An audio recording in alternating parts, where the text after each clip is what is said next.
एकीकडं निवडणुका संपतात आणि दुसरीकडं अचानक आपल्या खिशावर मोठा आघात होतो.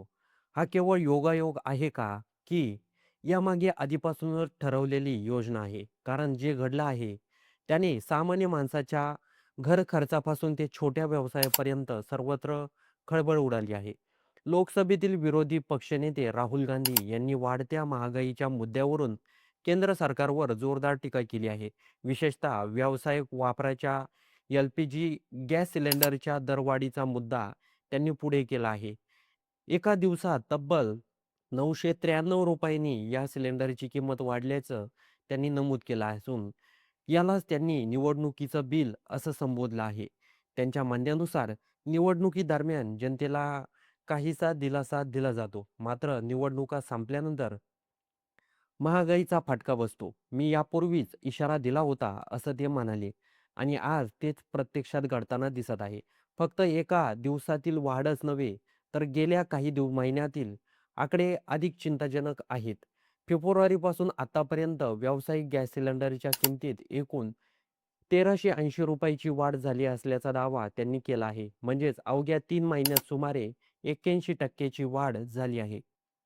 इतक्या मोठ्या प्रमाणातील वाढीमुळे सर्वसामान्यांमध्ये चिंता व्यक्त केली जात आहे. या दरवाढीचा थेट परिणाम छोट्या व्यवसायावर होत आहे.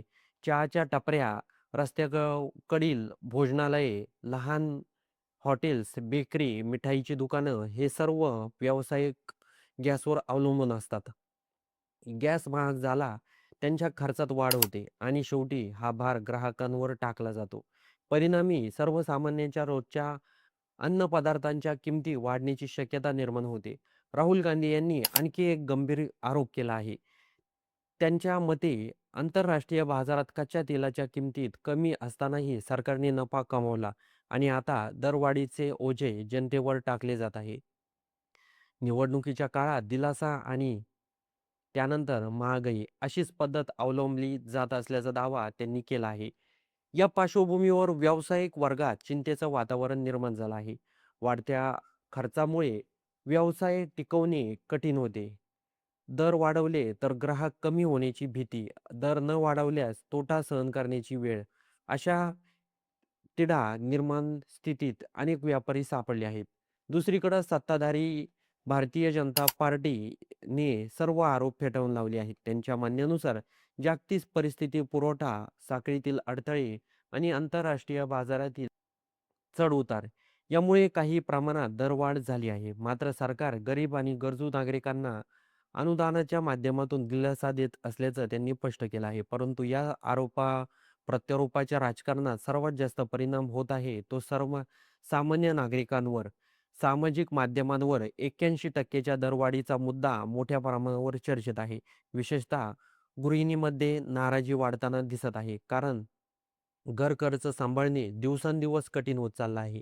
आता प्रश्न असा आहे, की ही दरवाढ खरोखरच जागतिक परिस्थितीचा परिणाम आहे, की निवडणुकीनंतर जनतेकडून वसूल केली जाणारे बिलं?